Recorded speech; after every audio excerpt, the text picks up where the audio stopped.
আলহামদুলিল্লাহ, মাহফিলে আসার জন্য মানুষের অন্তরে এখন মহাব্বত জাগছে, ঠিক না ঠিক? বাধা নাই, বাধা নাই, বাধা আছে? ও ভাই, মাইক নিয়ে গেছে সামনের থেকে, মাইক নিয়ে গেছে, কয় হুজুর কথাবার্তা সাবধানে কইেন, না যাওয়ার টাইমে গাড়ি সহ উল্টে দেবে, ঠিক না ঠিক? ওই জালিম আছে, জালিম আছে নাই? ওই জালিম উৎখাত হয়ে গেছে, উৎখাত হয়ে গেছে, ঠিক না ঠিক? ঠিক না ঠিক? আমি একটা শোলক বলি, একটা শোলক বলি, শুনবেন আপনারা? এক এলাকায় ছিল এক জালিম বদমাইশ, মানুষরে খুব জ্বালাইতো, খুব কষ্ট দিত, কষ্ট দিত। চুরি চামারি বদমাশি দালালি বাটপারি গুন্ডামি লুচ্চামি যত রকমের কাজ ছিল সব তাকে দেওয়া হয়েছে। মরার সময় এখন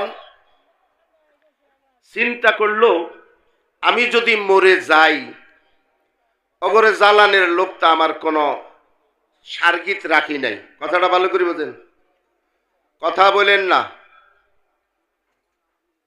আমি কোনো সার্গিত রাখি নাই, তো অগর আমার মরার পরেও যাতে করি ওরা কষ্ট পায় এই কাজটা করে যাবো, ঠিক না ঠিক? কথা কইন, কথা কইন। আপনারা আমাকে চিনেন, আমি আপনাকে চিনি। কোন কোন এলাকা যাইয়া বলছি আপনাদের দেশের আমি জামাই না, আপনারাও আমার কেউ শ্বশুর না, এখানেও তাই আপনারা আমার সব কলিজার টুকরা।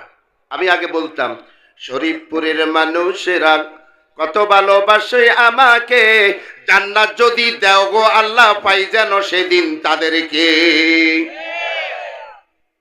কারণ আল্লাহর কথা জান্নাত, আল্লাহর কথা যদি হক হয়, সত্য হয়, তাহলে অন্তত যা করি আর না করি, যেই কোনো অপরাধ করি, গুনাহ করি, পাপ করি, আল্লাহ পাক 6টা জান্নাত দিবে, বলেন আল্লাহু আকবার। কারণ মান বানা লিল্লাহি মাসজিদান বানাল্লাহু লাহু বাইতান ফিল জান্নাহ। কার কথা? কার কথা? আল্লাহর কথা, আল্লাহর কথা। রাসূল সাল্লাল্লাহু আলাইহি সাল্লাম বলছেন, কোন ব্যক্তি যদি আল্লাহর ঘর মসজিদ নির্মাণ করে, আল্লাহ পাক তার জন্য জান্নাতের ভিতরে একটা বালাখানা তৈরি করে। সুবহানাল্লাহ। আমার এই গুনাহগার হাত দিয়ে 6টা মসজিদ নির্মাণ হয়েছে, সকলে চিৎকার দিয়ে বলি আলহামদুলিল্লাহ। মসজিদ বানানের আইডল আল্লাহ আমাকে বানাইছে, সকলে বলি আলহামদুলিল্লাহ। সকল প্রশংসা কার? তাহলে ওই ঘটনাটা বলি, আপনারা কি মন খারাপ করবেন? আপনারা কি বেজার না খুশি? আচ্ছা, আমি আসছি, কারা কারা বেজার একটু হাত উঠান তো। আর আজ খুশি কারা কারা একটু হাত উঠাইয়া দেখান। মাশাআল্লাহ, আলহামদুলিল্লাহ, আল্লাহু আকবার। হাত উঠায় রাখেন। আল্লাহ, এই হাতগুলিকে আল্লাহ এই ডাইন হাতে তুমি জান্নাত দিয়া দিও। আল্লাহুম্মা আতিনি কিতাবি বিয়ামিনি ওয়া হাসিবনি হিসাবান ইয়াসিরা।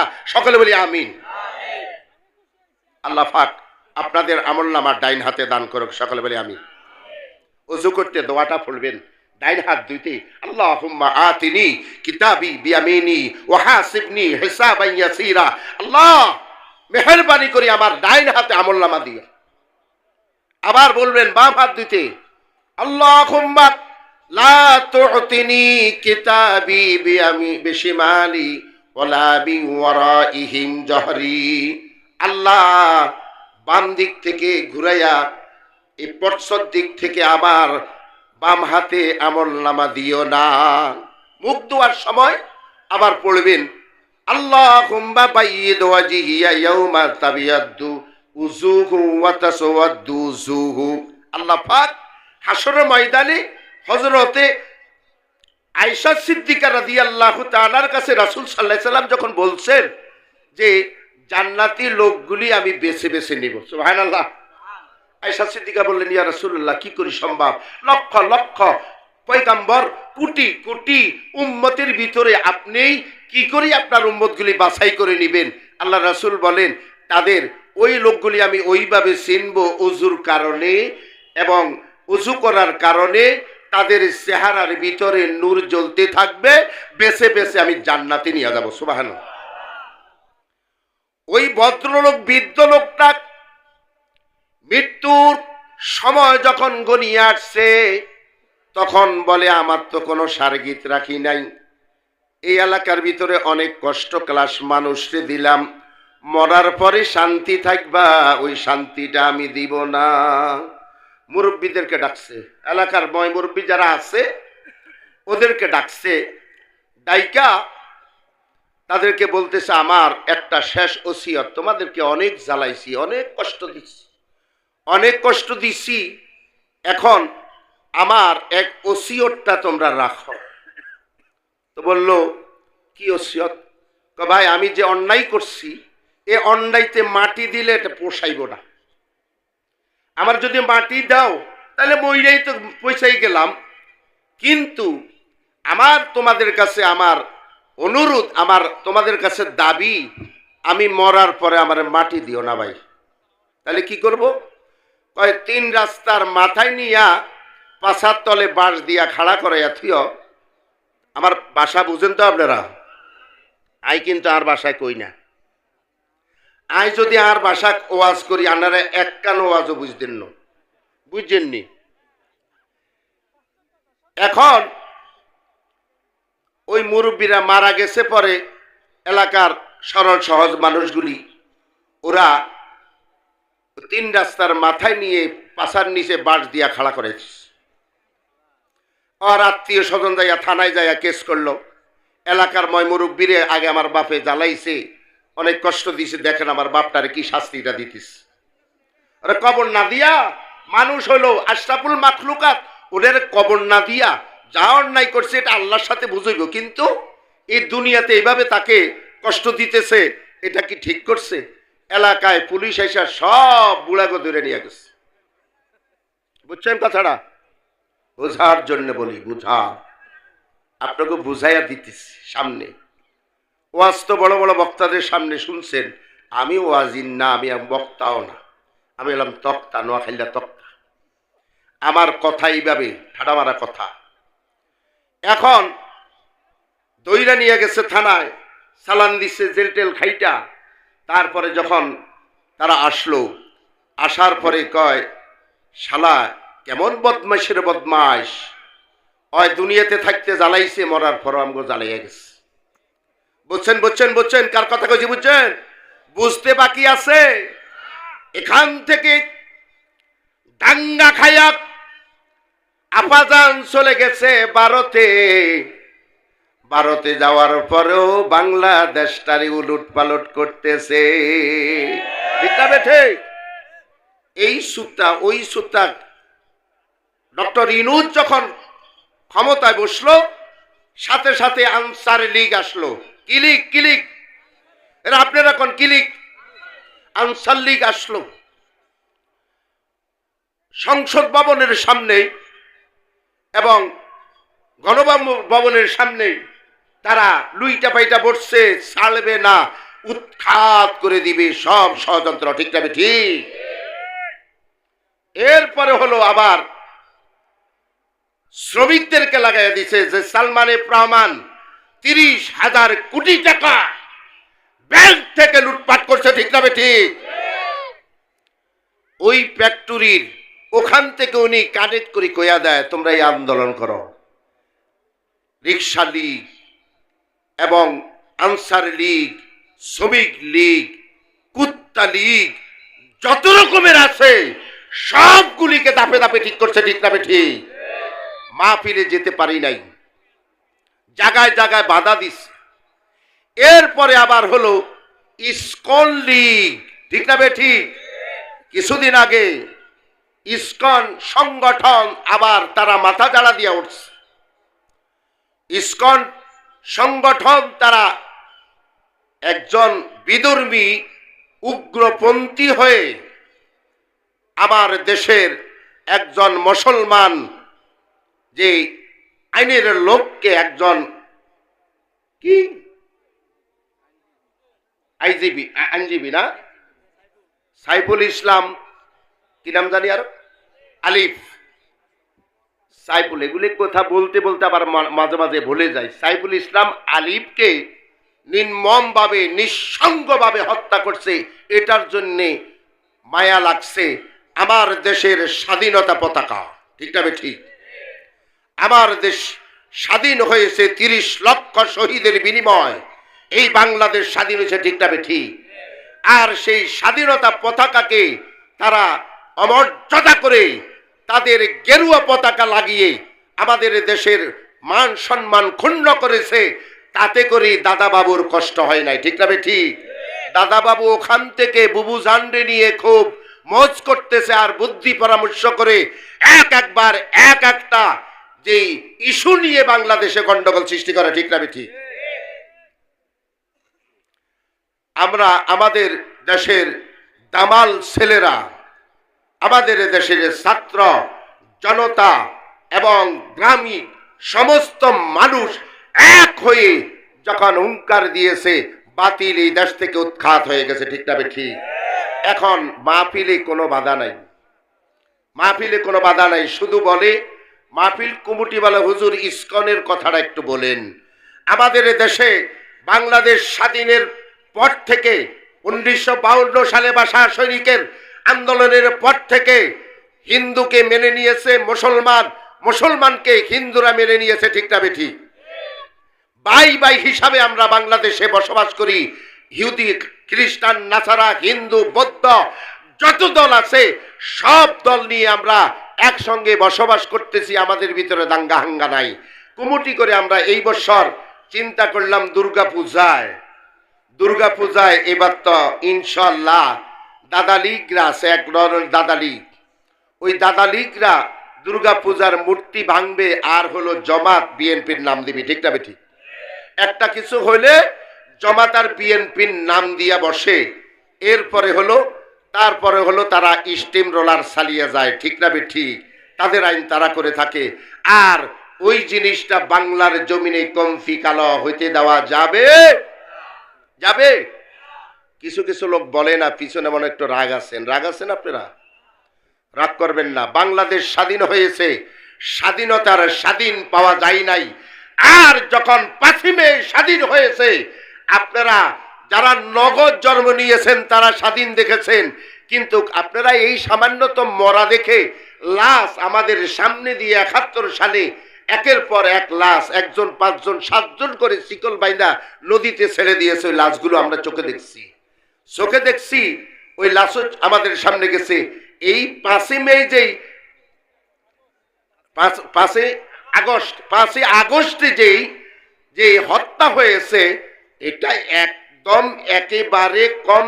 তার কারণ হলো একটা মরলে 4টা দাঁড়ায়, কি ঠিক না বেঠি? একটা মরলে 4টা আগায়া যায়, আয় গুলি কর, ঠিক না বেঠি? বুকের পাটা খুলিয়ে দিয়ে তারা বলে যায় গুলি কর। এইভাবে তাহলে আমাদের দেশ থেকে ভাইরাস গেছে, ভাইরাসের এখনো জাত রয়ে গেছে। ক্যান্সারের ভাইরাস এখনো আমাদের দেশে আছে কি নাই? যারা ওই ক্যান্সারের আক্রান্ত আছেন, আপনাদেরকে সবিনয় নিবেদন করছি, মেহেরবানি করে আপনারা ওই ভাইরাস ত্যাগ করেন, এক আল্লাহ এবং রাসূলের তাবেদারি করেন, তাহলে আপনাদের মঙ্গল হবে, ভালো হবে, ঠিক না ঠিক? কারণ আমাদের দেশ নিয়ে এখন দাদা বাবু সিনেমিনি খেলছে, আমাদের দেশ নাকি 10 মিনিটে আউট করে ফেলবে, 10 মিনিটে দখল করবে, তোমার মামুর বাড়ির আবদাল না, ঠিক না ঠিক? এই দেশের মুসলমান একটাই হাতিয়ার আছে। আমি গত এই জুমার আগের জুমায় আমি লাইভে ছেড়ে দিয়ে বলছি, আমাদের সেনা প্রধান এবং সেনাবাহিনীর কর্মকর্তাদের কাছে আবদার জানাইছি, আমার বয়স থেকে শুরু করে আমার মতো লোক এখনো আমি গুলি চালানের, মেশিন গান চালানের মতো ট্রেনিং দেওয়ার পরে পাওয়ার আছে, ক্ষমতা আছে, ঠিক না ঠিক? নব যুবকদেরকে প্রশিক্ষণ দেওয়া হোক, যাতে করি কোন রাক্ষস আমাদের দিকে যে আর চোখ করে না তাকাইতে পারে, ঠিক না ঠিক? আমাদের দেশের দিকে যদি কেউ নজর দেয়, আমরা ওই শকুন রাখবো না, ওই শকুন আমরা একদম নিচ্ছিন্ন করে ফেলবো এই দেশ থেকে, ঠিক না ঠিক? রাজি আছেন কারা কারা? রাজি আছেন তো ইনশাল্লাহ? আমাদের দেশে যদি একটা ক্ষতি হয়, কিছুদিন আগে বর্ডারে যে আমাদের 2 জন সাধারণ পাবলিক মরছে, তারা হানা দিছে, সাধারণ পাবলিক আগিয়ে গেছে, আর তাদের 16 জন মারা গেছে। কয়জন? 16 জন মারা গেছে। বুঝতে হবে এটা বাংলার বাঘ, এই সব বাঘের সামনে বিড়ালের কোনো খানা নাই। ঠিক না বেঠি? আমরা বুকের রক্ত দিয়ে হলো আমাদের এই বাংলাদেশের এই মাটিকে রক্ষা করব, আর কোন কালো হাতের ছায়া বাংলাদেশে পড়তে দিব না ইনশাআল্লাহ। ভাইয়েরা আমার, লক্ষ্য করুন, নিজের মাতৃভূমির জন্য রাসূল সাল্লাল্লাহু আলাইহি ওয়াসাল্লাম যখন উহুদের যুদ্ধের যখন ডাক আসলো, রাসূল সাল্লাল্লাহু আলাইহি ওয়াসাল্লাম সাহাবাদেরকে বলছেন, ও সাহাবীরা, তোমাদের কার কাছে কি আছে এই মাতৃভূমি দখল করার জন্য? আবু জেহেল, আবু লাহাব, উতবা, সাইবা, ওই কাফির মুশরিকরা এই দেশটাকে দখল করে নিয়ে যাওয়ার জন্য আসছেন। তোমরা কারা কারা আছো? তোমরা জিহাদের ময়দানে ঝাঁপিয়ে পড়ার জন্যে।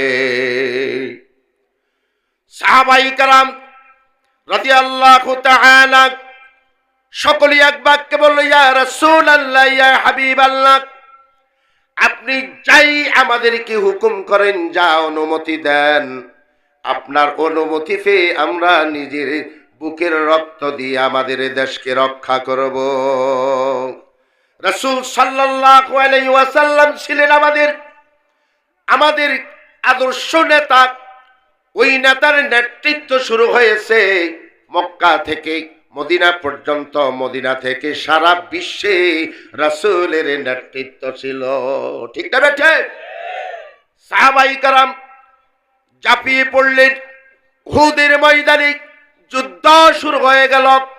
হানজালা রাদিয়াল্লাহু তাআলা উহুদের যুদ্ধের আগের দিন বিকাল বেলায় আল্লাহর রাসূলের চাচা হানজালা রাদিয়াল্লাহু তাআলার বিবাহ আল্লাহর রাসূল পড়াইলেন। আল্লাহর রাসূল যখন বিবাহ পড়াইলেন, আর হানজালা রাদিয়াল্লাহু তাআলা যখন বিবিকে নিয়ে বাসর ঘরে গেলেন, ওই মুহূর্তে খবর আসলো কানে যেন কে আওয়াজে দিতেছে, মুহাম্মাদুর রাসূলুল্লাহ সাল্লাল্লাহু আলাইহি ওয়াসাল্লাম কতল, রাসূল কতল হয়ে গেল। এই খবরটা হানজালার কানের কাছে আসলো।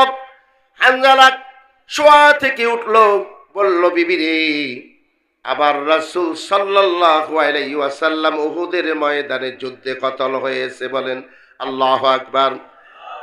হযরতে হানজালা রাদিয়াল্লাহু তাআলার স্ত্রী বলল, স্বামী, আপনার সাথে আমার বিবাহ হলো, আপনার সাথে আমার বাসর হলো, আপনার সাথে আমার দৈহিক মিলন হলো, আপনার তো ফরজ গোসলের দরকার আছে কি নাই?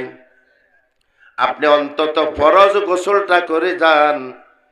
সাথে সাথে আবার কানে আওয়াজ আসলো, মুহাম্মদ কতল হয়ে গেছে।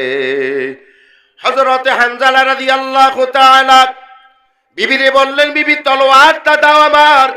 বলল, স্বামী, আপনি গোসলটা করে যান, ফরজ গোসল। কি গোসল?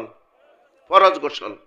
ফরজ গোসলের চাইতে উত্তম হলো জিহাদের ময়দানে ঝাঁপিয়ে পড়া। ঠিক না বেটি? সামনে আসতেছে। হানজালা রাদিয়াল্লাহু তাআলা তলোয়ার হাতে নিয়ে বিক্রমে উহুদের ময়দানে রওনা করলেন।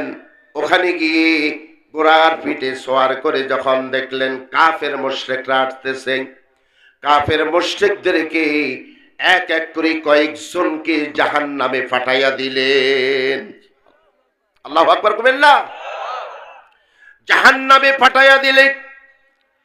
এর কিছুক্ষণ পরে পিছন থেকে হানজালা রাদিয়াল্লাহু তাআলাকে আঘাত করলো, বর্ষা মারল।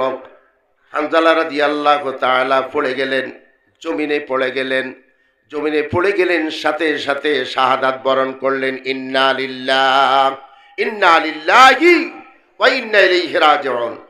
উহুদের ময়দানে যখন রাসূলুল্লাহ সাল্লাল্লাহু আলাইহি ওয়াসাল্লামের মাথার হেলমেট যখন কাফেরদের বর্ষার আঘাতে যখন হেলমেটটা ভেঙে আমার রাসূলের দান মোবারক শহীদ হয়ে গেছে।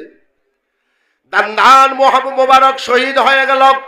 রাসূল সাল্লাল্লাহু আলাইহি ওয়াসাল্লাম জমিনে বসে গেলেন। সাহাবায়ে কেরাম চতুর্দিক থেকে তাকে বেষ্টন করে রেখেছেন।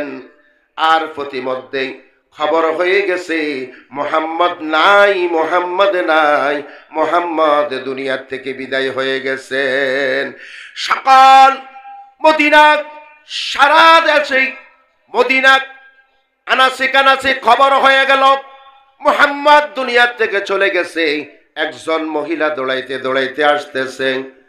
পাশে একজন জিজ্ঞাসা করলো, ও মহিলা কোথায় যাও? বলল, উহুদের ময়দানে যাই। বলল, উহুদের ময়দানে যায় লাভ নাই, তোমার স্বামী তো শহীদ হয়ে গেছে। বলল, আমার স্বামী শহীদ হয়ে গেছে জানতে যাই না। বলল, সামনে বলো নবী কেমন আছে। সামনে অগ্রসর হলো। আর একজন জিজ্ঞাসা করতেছে, মহিলা কোথায় যাও? বলল, উহুদের ময়দানে যাই। ওই ব্যক্তি বলল, উহুদের ময়দানে গিয়ে কোনো লাভ নাই, কারণ তোমার ছেলে, দুইটা ছেলে যে উহুদের ময়দানে যুদ্ধের জন্য পাঠাইছ, ওই দুই ছেলে তোমার শহীদ হয়ে গেছে। মহিলা বলল, ও ভাই, আমার স্বামী শহীদ হয়েছে, ছেলে শহীদ হয়েছে, বাবা শহীদ হয়েছে, এই কথা জানার জন্য যাই না। একবার বলো আমার দিনের নবী মুহাম্মদুর রাসূলুল্লাহ কেমন আছেন? আল্লাহর নবী, মায়ার নবী গো, আপনি নবী আমার জীবনের জীবন। আল্লাহর নবী, মায়ার নবী গো, আপনি নবী আমার জীবনের জীবন। রহমাতাল লিল আলামিন, আপনি নবী উম্মতের জামিন। রহমাতাল লিল আলামিন, আপনি নবী উম্মতের জামিন। গুনাহগার উম্মতেরি জান ওগো নবীজি, আপনি নবী আমার জীবনের জীবন। আল্লাহু আকবার। মহিলা দৌড়াইতে দৌড়াইতে উহুদের প্রান্তরে গেল। যাওয়ার পরে দেখলো সাহাবায়ে কেরাম আল্লাহর রাসূলকে ঘিরায়া রাখছেন। নবীর ওই অবস্থায় ওই মহিলা সাহাবাদেরকে বললেন, আমাকে একটু জায়গা করে দাও। বলল, ও মহিলা, তোমার আদরের দুই সন্তান শহীদ হয়ে গেছে, তোমার স্বামী শহীদ হয়ে গেছে, তোমার বাবাও শহীদ হয়ে গেছে। মহিলা বলে, কে শহীদ হয়েছে আমি জানতে চাই না, আমি চাই আমার দিনের নবী কেমন আছে, আমাকে একটু জানাও, আমি শান্তি হই। আল্লাহু আকবার করেন না? সাহাবায়ে কেরাম এক সাইড হয়ে গেল, বুঝতে পারল দুনিয়ার কোনো মহাব্বত না, সন্তানের মহাব্বত না, এবং বাবার মহাব্বত না, স্বামীর মহাব্বত না, সকলের চাইতে আমার নবীর মহাব্বত তার অন্তরে বেশি। হযরতে হুযায়ফা রাদিয়াল্লাহু তাআলা, হানজালা রাদিয়াল্লাহু তাআলা যখন শহীদ হয়ে গেলেন, তার স্ত্রী হাতে মেহেদি, ওই মেহেদি অবস্থায় উহুদের ময়দানে দৌড়াইলেন। আল্লাহর রাসূল দেখলেন, যখন একটু সুস্থ হইলেন, এই নতুন বধূ আসছে যখন মেহেদি হাতে, বলল, ও নতুন বধূ, মনে হয় তুমি বাসরঘর থেকে মনে হয় মাত্র চলে আসছো, কেন আসছো, কি জন্য আসছো? বলল, ইয়া রাসূলুল্লাহ, ইয়া হাবিবাল্লাহ, আপনি কি আমাকে চিনেন না? আপনি কি আমাকে চিনতে পারেন নাই? ওগো রাসূল, গতকালকে বিকাল বেলায় আপনার চাচা হানজালা রাদিয়াল্লাহু তাআলার সাথে আবার বিবাহ পড়াইয়া দিছেন। আল্লাহু আকবার। ইয়া রাসূলুল্লাহ, ইয়া হাবিবাল্লাহ, আমি জানতে পারলাম আমার স্বামী হানজালা রাদিয়াল্লাহু তাআলা উহুদের ময়দানে শহীদ হয়েছে। ওগো রাসূল, আমি আপনার কাছে এই জন্য আসছি, আমার স্বামীর জন্য ব্যথা নিয়ে আসি নাই, স্বামীর দুঃখে আমি আসি নাই, একটা কথা আপনাকে জানানোর জন্য আমি আসলাম। রাসূল সাল্লাল্লাহু আলাইহি ওয়াসাল্লাম বললেন, কি কথা? হানজালা রাদিয়াল্লাহু তাআলার স্ত্রী বললেন, ইয়া রাসূলুল্লাহ, ইয়া হাবিবাল্লাহ, শরীয়ত মোতাবেক আমাদের বিবাহ হয়েছে, বাসর হয়েছে। আমার স্বামী আমার সাথে গতকালকে মেলামেশা করলো। আমার স্বামী যখন শুনল মুহাম্মদ কতল হয়ে গেছে, কে যেন তার কানের কাছে বলল, আমার স্বামী ওই অবস্থায় ফরজ গোসল বাদ দিয়ে যুদ্ধের ময়দানে ঝাঁপিয়ে পড়ল এবং 3 ওয়াক্ত নামাজ আমার স্বামী পড়তে পারে নাই। ইয়া রাসূলুল্লাহ, ইয়া হাবিবাল্লাহ, আমি আসছি আমার স্বামী, আমি জানি শহীদের গোসল লাগে না, কিন্তু আমার স্বামী ফরজ গোসল তার বাকি রয়েছে, ফরজ গোসলটা আমার স্বামীকে করাইয়া নিবেন। সুবহানাল্লাহ। রাসূল সাল্লাল্লাহু আলাইহি ওয়াসাল্লাম বললেন, ও সাহাবীরা, হানজালা রাদিয়াল্লাহু তাআলার লাশ কোন জায়গায়, তার লাশটা বের করো। সাহাবায়ে কেরাম 1 জন 2 জন না, উহুদের ময়দানে 70 জন সাহাবী শহীদ হয়েছে। হযরতে হানজালা রাদিয়াল্লাহু তাআলার লাশটা এক পাশে পড়ে আছে। আমার রাসূল বলি, আমার দে, আমি একটু হানজালার চেহারাটা দেখি। আল্লাহর রাসূল দেখলেন হানজালা রাদিয়াল্লাহু তাআলার মাথা থেকে টপ টপ করে পানির ফোঁটা পড়তেছে। সাহাবায়ে কেরাম দেখলেন হানজালা রাদিয়াল্লাহু তাআলার সমস্ত শরীর কে যেন গোসল করাইয়া মাত্র নামাইছে। আল্লাহর রাসূল আসমানের দিকে তাকিয়ে আছেন আর বললেন, ও সাহাবী, শুনো, হানজালা রাদিয়াল্লাহু তাআলাকে আমার আল্লাহ জান্নাতের পানি দিয়ে ফেরেশতার মাধ্যমে তাকে গোসল করাইয়া দিছে। ও মুসলমান ভাইরা আমার, এইভাবে করে শহীদ হইল হানজালা রাদিয়াল্লাহু তাআলা। আল্লাহর রাসূল নিজের হাতে ওই উহুদের মাঠে 70 জন সাহাবীকে কবরস্থ করেছেন, তাদেরকে ওখানে কবর দিয়েছেন। যারা হাজী সাহেব হজ করতে গেছেন, উহুদের পাশে 70টা কবর আছে কিনা? ওখানে এমন কোন হাজী নাই ওই কবরগুলি দেখে তাদের চোখের পানি ছেড়ে দেয় নাই। হানজালা রাদিয়াল্লাহু তাআলার স্ত্রী বলেন, যখন আমি উহুদের ময়দানে উহুদের পাশে যখন গেলাম, যাইয়া দেখলাম ওই উহুদের পাহাড়টা, মদিনার ভূমিটা থরথর করে কাঁপতেছে। আর থরথর করে কাঁপা দেখে উহুদ পাহাড় কাঁপতেছে। ওখানে আমি যখন 10 সালে হজে গেলাম, আমি অনেক তথ্য নিলাম। ওখানে আল্লাহর রাসূল কোন ঘরে ছিলেন, উম্মে হানির ঘরটাও আমি খবর নিলাম। আর ওখানে যখন 70 জন সাহাবী শহীদ হলেন এবং উহুদ পাহাড় সম্পর্কে জানলাম, একজনকে প্রশ্ন করলাম, ভাই, উহুদ পাহাড়টা এরকম লাল বর্ণ কেন, খয়েরি হলো কেন? ওই আরবি লোকটা বলি, উহুদ পাহাড় আগে ছিল কালো, পাহাড় তো কালোই হয় বা সাদা হয়, এই উহুদ পাহাড়টা কালো ছিল। আমার রাসূল সাল্লাল্লাহু আলাইহি ওয়াসাল্লামের দান মোবারক শহীদ হওয়ার পরে তার ব্যথায় ব্যথিত হয়ে উহুদ পাহাড়ের রং পরিবর্তন হয়ে গেছে। সুবহানাল্লাহ কবির না? সে রাসূলের উম্মত।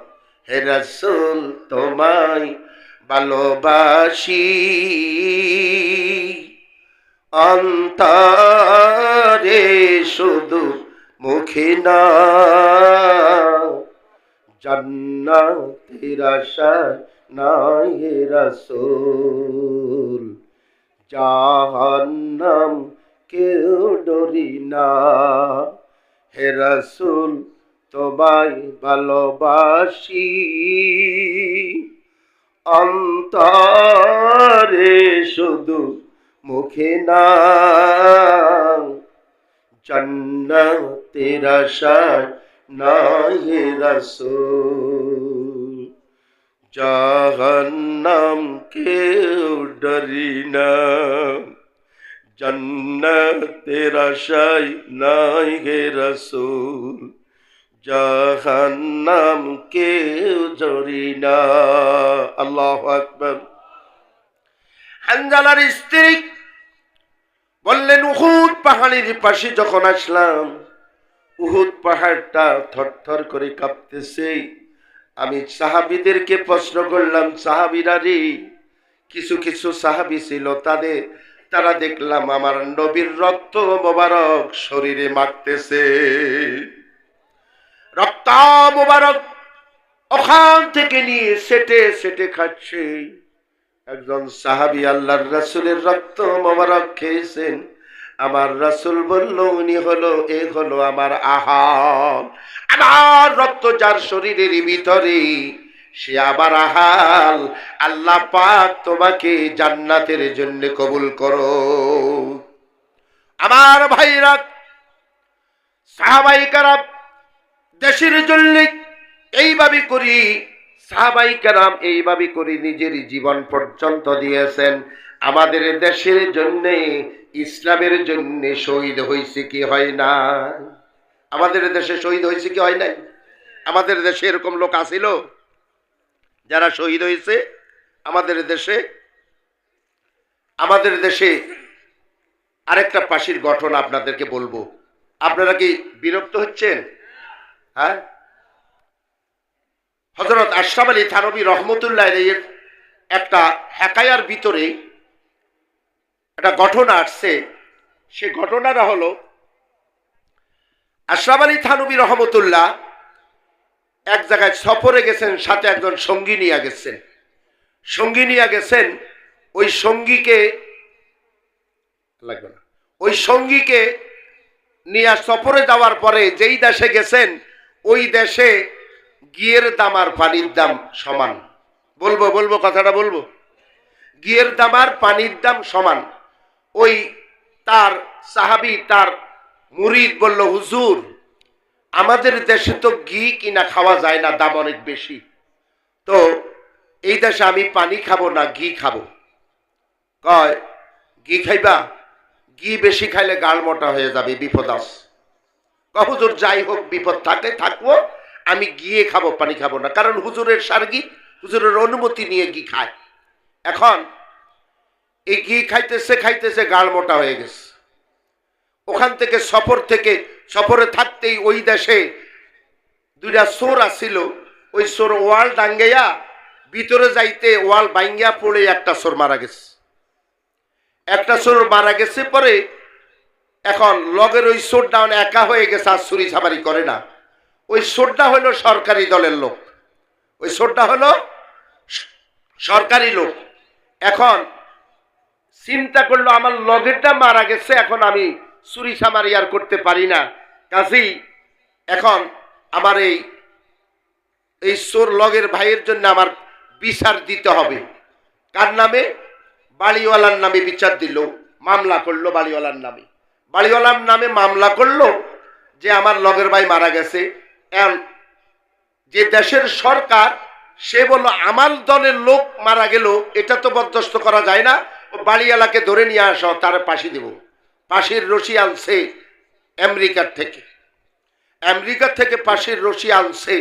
আনার পরেই এখন ফাঁসি দিবে ওই লোকটার, চোরের মালিকরে ফাঁসি দিবে। মালিকরে ডাকছে, তোমার ফাঁসি। কয়, কেন? তুমি ওয়াল নরম করে বানাইছ, যাতে করে ওয়াল ভাঙ্গিয়া আমার দলের লোক মারা গেছে। এটা তো আমার হাত নাই। তোমার হাত নাই? এটা তো মিস্ত্রি বানাইছে। তাহলে কথা ঠিক আছে, মিস্ত্রি ডাকো।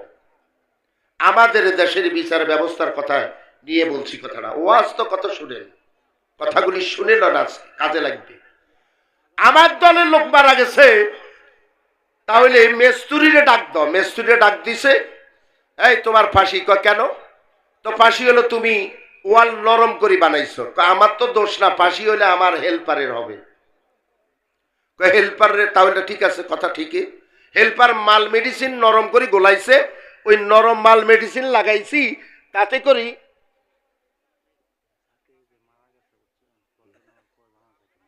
আচ্ছা বলুন। ওই যে আমার হেল্পার হলো মশলা নরম করলো, হেল্পারে ডাক দিছে তোমার ফাঁসি। কেন? তুমি যে মশলা নরম করছো গাঁথনি ভালো হয় নাই, আমার দলের লোক মারা গেছে, তোমার ফাঁসি। কইলো স্যার তাহলে আমার দোষ না। কার দোষ? কয় এই বাড়িতে যে হাতি পালে হাতিওয়ালার দোষ। কয় হাতিওয়ালার দোষ কেন? কয় হঠাৎ করে হাতি একটা দৌড় মারছে, আমার হাতে যে পানির বালতি ছিল ওই ডরের ছোটে পানির বালতি পড়ে গেছে, পানি বেশি পড়ে গেছে, তাহলে দোষ আমার না স্যার। কয় তাহলে হাতিওয়ালারে ডাকো। মানে হাতিওয়ালারে ডাকছে, তোমার ফাঁসি। আমার দলের লোক মারা গেছে, 60টি খানি কথা না। কয় কেন ফাঁসি?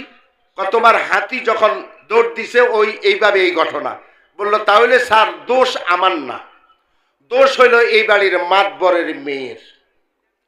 মানি মাতবরের মেয়ে ওই হাতে আর পায়ে হলো যে নুপুর পরে আসছে, উপর থেকে যখন লাফ দিয়া নিচে পড়ছে নুপুরের শব্দে আমার হাতি ভয় পাইছে, ভয় পাইয়া হলো দৌড় দিছে। তাহলে এই মাতবরের মেয়ের ফাঁসি হওয়ার দরকার। কথাটা ঠিক। এখন মাতবরের মেয়েরা ডাকলো তোমার ফাঁসি। কয় কেন? কয় তুমি যে এই নুপুরওয়ালা ঝুনঝুনিওয়ালা নুপুর পড়ছ, এই নুপুর পড়াতে এই ঘটনা হয়েছে, তাহলে আমার দলের লোক মারা গেছে, ফাঁসি তোমার। তাহলে ফাঁসি আমার হবে না। কয় কার হবে? ফাঁসি হইলে স্বর্ণকারের হবে। কয় স্বর্ণকারের ফাঁসি হবে। কয় স্বর্ণকারের ফাঁসি মানি? আমি স্বর্ণকাররে বলছি এত ঝুনকা মুনকা দিও না, কারণ হাঁটতে সরে শব্দ পাবে, সরে চুরি করবে। ওর গ্যাটাপের জন্য একটু পানি দেন। ওর গ্যাটাপ বাড়ানোর জন্যে আমার স্বর্ণের, আমার অলংকারের ভিতরে সেই ঝুমকা লাগাইছে।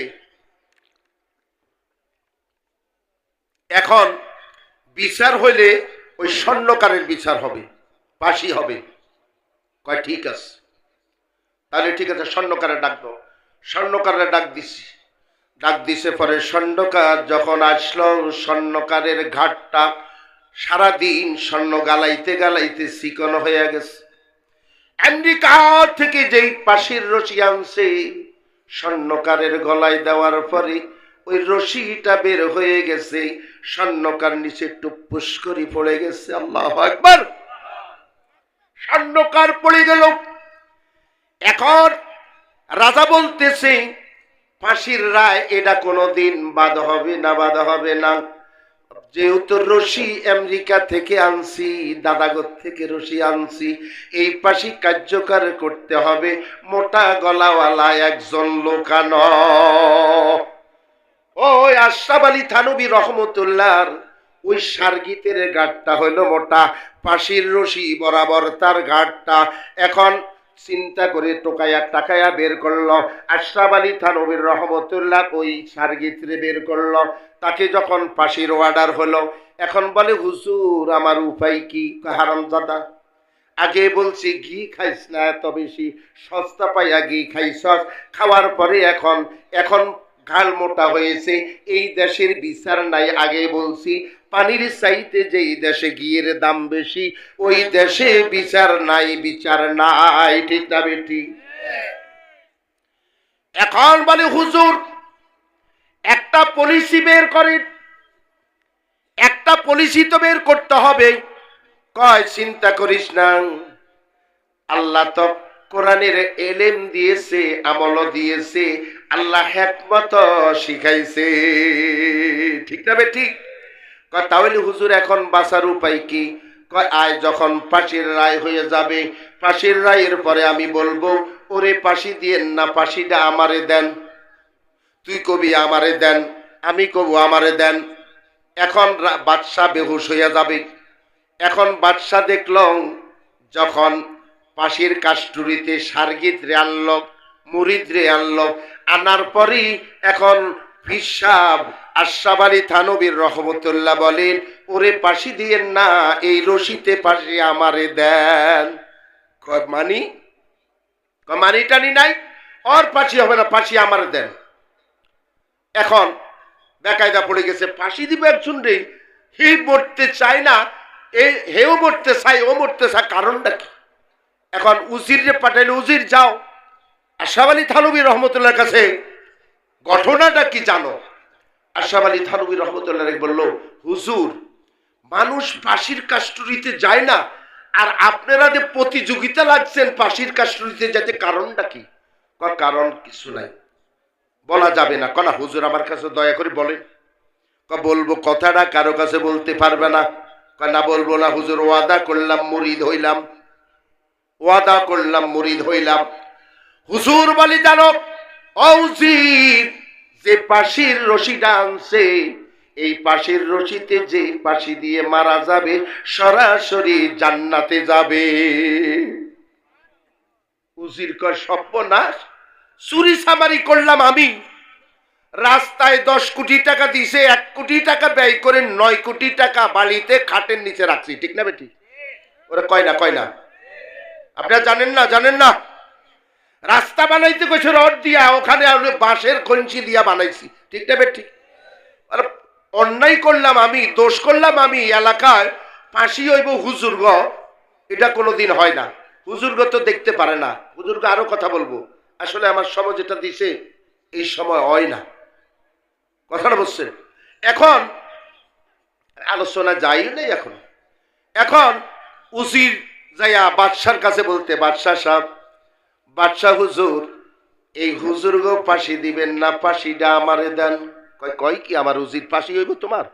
ওই ফাঁসি তোমার হইলে আমি কারে নিয়ে চলবো? না হুজুর, মেহেরবানি করি আপনার পায়ে ধরি, আমাকে এই রশিতে ফাঁসি দেন। কয় কারণ কি? কারণ বলা যাবে না হুজুর, আপনার পায়ে ধরি, আমাকে এই রশিতে ফাঁসি দেন। কয় কারণ কি? বা কারণ বলতে হবে। হুজুর, কারণ যদি বলি আপনিও পাগল হয়ে যাবে। নারে দিদি মাগ আগার সারে লাগাও হাত, গলেন সারা কে ইব্রাহিম আজা আজার, গলেন সারা কে ইব্রাহিম আজা আজার। আল্লাহু আকবার। এখন উজির বলে, হুজুর, ঘটনাটা আপনার কাছে বলি, কিন্তু ফাঁসি আমার ধার্য। কথা হইলে ঘটনাটা আগে বল, শুইনা লই। বলে রাজার কাছে, বলে হুজুর, এই ফাঁসিতে যা, এই রশিতে যারে ফাঁসি দিবেন, ওই সরাসরি জান্নাতে যাবে, কোনো বাধা নাই। সুবহানাল্লাহ। বাদশাহ কয় কি, দুনিয়ার সব বদমাশি আমি করলাম, হুদাহুদি ট্রাইব্যুনাল প্রতিষ্ঠিত করে সাধারণ নির্বেজাল মানুষকে ফাঁসি দিলাম, ঠিক না বেঠি? এই ঘটনা কার মাঝে আসছে বলবো? বলবো। এখন এটা শেষ করি। এটা আমি তো আগে বলছি, ওয়াজ কে শুনবে না, এগুলাই ওয়াজ কাজে লাগবে, কাজের কথাই গুলি। এখন রাজা কয়, হারামজাদা, আমি এখানে বসে কলম ঘুরাইয়া বাড়ি করছি যে বেগম পাড়ায় 3টা, মশারি পাড়ায় 2টা, এরপরে মালয়েশিয়া 4টা, ভারত দাদার দেশে 3টা, ইরাকে 2টা, অমুক জায়গায় 1টা বাড়ি করছি, আর সব সর্বনাশ আমি করছি, ফাঁসি তোর হইব, এটা হয় না। এবার রাজা হুকুম করল, ফাঁসি এদের কারণ, ফাঁসি আমাকে দাও। কোন আল্লাহু আকবার। এটা আশরাফ আলী থানভীর একটা হাকায়ার ভিতরে বাস্তব ঘটনা। এই ঘটনার সাথে আমাদের বাস্তব ঘটনা আসতেছে, কয় না, কয় না, কয় না? হ্যাঁ, মীর কাসেম আলী মিন্টুকে আমেরিকা ছিল, ট্রাইব্যুনাল গঠন করে মীর কাসেম আলীকে আনছে, কিসের দাওয়াত দিছে? এই দেশে আপনি যদি জিকিরের দাওয়াত দেন, কোনো মামলা নাই, খালাস। তবলিগের দাওয়াত করেন, আসেন ভাই বসেন, এরপরে যদি বসেন, বৈশা যান, দাওয়াত দেয়, কোনো মামলা নাই, ঠিক না বে ঠিক? নামাজের দাওয়াত দেন, মামলা নাই। এরপরে আপনি যদি রোজার দাওয়াত দেন মামলা নাই, হজের কথা বলেন মামলা নাই। আর যদি বলেন এই আল্লাহর জমিনে আল্লাহর কোরআনের আইন চলবে, এই দাওয়াতটা দেওয়ার পরে আপনার নামে মামলা হবে, গাইবি হবে 13টা, আর সরজমিনে হবে 12টা, এরপরে হলো গোপনে ছেলের নামে হবে 14টা। ঠিক না বেটে? কয় না ঠিক না বেটে? মীর কাসেম আলী মিন্টুকে আমেরিকা তার লোকেরা বলল, স্যার আপনি দেশে যাবেন না, আপনি দেশে যাবেন না, আপনি দেশে গেলে আপনার বিপদ আছে। কয় কি বিপদ? আমি জেল খাটতে রাজি আছি, আমি ফাঁসির কাস্টডিতে জ্বলতে রাজি আছি, কিন্তু আমি প্রমাণ করব আমি দোষী না। মীর কাসেম আলীকে যখন বাংলাদেশে আনল, ট্রাইব্যুনাল গঠন করি, যখন তাকে ফাঁসির অর্ডার হলো, ফাঁসির অর্ডারের পরে যখন লম্বা কাহিনী বলতে যাব না, যখন তার ফাঁসির দিন ধার্য করা হলো, আর তাকে যখন যে জেলখানার জেলার সাহেব তাকে একটা কাগজ লিখে দিছে, হুজুর ফাঁসির আগে আপনার মনে যা আশা আছে ওই আশাটা পূরণ করব। এই কথাটা যখন ট্রাইব্যুনাল যখন যখন জেলখানার জেলার সাহেব বলে দিয়েছে, কাগজটা পকেটে রাখছেন মীর কাসেম আলী। মীর কাসেম আলী মৃত্যুর 3 ঘন্টা আগে বলল, হুজুর আপনার তো ফাঁসির আজকে 3 ঘন্টা পরে ফাঁসি হবে। মীর কাসেম আলী বলল, 3 ঘন্টা যেহেতু আমার আছে, এখনো সময় আছে, কাজে আমি অন্তত 2 ঘন্টা ঘুমাইয়া ফ্রেশ মনে আমার আল্লাহর কাছে চলে যাব। মীর কাসেম আলী 2 ঘন্টা ঘুমানোর পরে 2 ঘন্টা ঘুমানোর পরে যখন ভিতরের যখন কয়েদিরা তাকে ডাক দিল, যখন তাকে ডাক দিল, হুজুর উঠেন, বলল ঠিক আছে। উঠল, উঠার পরে বলল ফাঁসির কাস্টডির দিকে রওনা করল। বলল হুজুর আপনি একলা যেতে পারবেন না, পুলিশ আছে, আপনাকে পুলিশে ধরে নিয়ে যাইবে। বলল না, আমাকে পুলিশে ধরবে না, পুলিশ ধরা লাগবে না, আমি একলাই যায়া আমি ফাঁসির কাস্টডিতে দাঁড়াবো, একাই আমি ফাঁসির কাস্টডিতে দাঁড়াবো। এই কথা বলেই রওনা করলো। পুলিশ বাধা দিল, পকেট থেকে কাগজটা বের করে জেলারের কাছে পাঠাইলো, লিখে, জেলার সাহেব আমার শেষ আবদার হলো আমি নিজে নিজে হেঁটে হেঁটে গিয়ে ফাঁসির কাস্টডিতে, আমি কাস্টডিতে গিয়ে ফাঁসিতে আমি যে খাড়াইতে চাই। এই কথাটা জেলার সাহেব তার শেষ আশাটা পূরণ করার জন্য লিখে দিলেন। বাস্তব ঘটনা, এগুলি কোনো বানানো ঘটনা না। মীর কাসেম আলীকে যখন লিখে দিলেন, লিখে দেওয়ার পরেই তখন জেলার সাহেবের কাছ থেকে যখন আনলো, পুলিশে বলল দেখো আমাকে কেউ ধরা লাগবে না, আমি হেঁটে হেঁটে গিয়ে আমি ফাঁসির কাস্টডিতে দাঁড়িয়ে আমি ওখানে ফাঁসি দিব, ফাঁসি দিয়ে মারা যাব, তাতে করে আমার কোনো আপত্তি নাই, তোমাদের বাধা নাই, ধরাও লাগবে না। এখন পুলিশ ডাক দিয়া বলে, হুজুর কত মানুষকে ফাঁসির জন্য যখন অর্ডার হয় কান্নাকাটি করে, ফাঁসির কাস্টডিতে যায় না, আর আপনি একলা একলা হেঁটে হেঁটে ফাঁসির কাস্টডিতে আপনি যাইতেছেন, তার কারণটা কি বুঝতে পারলাম না। মীর কাসেম আলী বলল, ও ভাই আমি দেখতেছি যে ফাঁসির কাস্টডি, যে ফাঁসির রশিটা টানায়া রাখছ, ওই ফাঁসির রশি না রে আমার আল্লাহ রাব্বুল আলামিন ফেরেশতাদেরকে পাঠাইছেন ফুলের মালা নিয়ে। সুবহানাল্লাহ কইবেন না? ও ভাই, আমার আল্লাহ রাব্বুল আলামিন আপনাকে আমাকে দুনিয়াতে পাঠাইছেন, আপনাকে আমাকে পাঠাইছেন দিনের জন্য জিহাদ করতে। আল্লাহর কোরআনে বলছে, আমি বলি না, ইন্নাল্লাহা আশতারা মিনাল মুমিনিনা আনফুসাহুম ওয়া আমওয়ালাহুম বিআন্না লাহুমুল জান্নাহ ইউকাতিলুনা ফি সাবিলিল্লাহি ফায়াকতুলুনা ওয়া يقتلون وعدا عليه حقا في التوراة والإنجيل والقرآن ومن أوفى بعهده من الله فاستبشروا ببيعكم الذي بايعتم به وذلك هو الفوز العظيم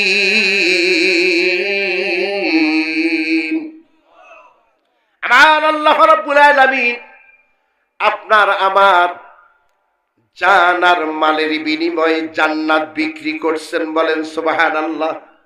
জান দিছে কে? উঠাউঠি করেন কা, বন্ধ করে দিব, প্রধান বক্তা রয়ে গেছে। জানের মালিক কে? আর মৌতের মালিক কে? আল্লাযী খালাকাল মাউতা ওয়াল হায়াতা লিয়াবলুয়াকুম আইয়ুকুম আহসানু আমালা ওয়া হুয়াল আজিজুল গফুর। আল্লাহ পাক মৃত্যু দেন, মৃত্যু ঘটান কে? হায়াত দেন কে? আমার আল্লাহ রাব্বুল আলামিন বলেন, ও দুনিয়ার মানুষ, আমি দুনিয়াতে তোমাদেরকে পাঠাইছি, আর পাঠানোর পরে আমি পাঠাইছি দুনিয়াতে তোমাদেরকে, আর তোমাদের জান আর মালের বিনিময়ে আমি জান্নাত তোমাদের কাছে বিক্রি করে দিলাম। আল্লাহু আকবার। আচ্ছা বলেন, আল্লাহ যদি জান আর মালের বিনিময়ে আমাদেরকে জান্নাত দেয়, কারা কারা আমরা রাজি আছি? হাত উঠাই, জান দেখ। আল্লাহু আকবার। ইউকাতিলুনা ফি সাবিলিল্লাহ ফায়াকতুলুনা ওয়া ইউকতালুন। আল্লাহ পাক বলছেন, যখন তোমাদের মাঝে দ্বীনের জন্য জিহাদের ডাক আসবে, তখন তোমরা ওখানে গিয়ে কতল করতে থাকবে, কতল করতে থাকবে। এরপরে হলো ইউকাতিলুনা ফায়াকতুলুন, এরপরে তুমি নিজে কতল হয়ে যাবে, আমার কাছে তোমরা ফিরে আসবে। ওয়ালা তাকুলু লিমান ইউকতালু ফি সাবিলিল্লাহ আমওয়াতুম বাল আহইয়া ওয়ালাকিন লা তাশউরুন। আল্লাহ পাক বলেন, তোমরা ওখানে মরবে না, মরবে না, তোমাদের মউত নাই, তোমাদের মউত নাই, তোমরা মরবে না, তোমরা দুনিয়ার থেকে আসবে। জান আর মাল যখন আমার জন্য ব্যয় করবে, আমি আল্লাহ পাক তোমাদেরকে মৃত্যু দিব না, শুধু পরিবর্তন ঘটাবো। আমি আল্লাহ তোমাদেরকে, এরপরে আমি তোমাদেরকে জান্নাত দিয়া দিব। তোমরা মৃত্যু যদি হয়ে যাও, শহীদ হয়ে যাও, আমার আল্লাহ রাব্বুল আলামিন বলেন, ওয়ালা তাকুলু লিমান ইউকতালু ফি সাবিলিল্লাহি আমওয়াতুম বাল আহইয়াউম ওয়ালাকিন লা তাশউরুন। আল্লাহ রাব্বুল আলামিন বলেন, যারা শহীদ হয় রে, তাদেরকে তোমরা মৃত বলো না, তাদেরকে মৃত বলো না। তারা আমি আল্লাহর কাছে আসে, আমি তাদেরকে জান্নাতে সবুজ পাখি করে আমি তাদেরকে জান্নাতের ভিতরে সওয়ার করার জন্য পাঠাইয়া দিলাম।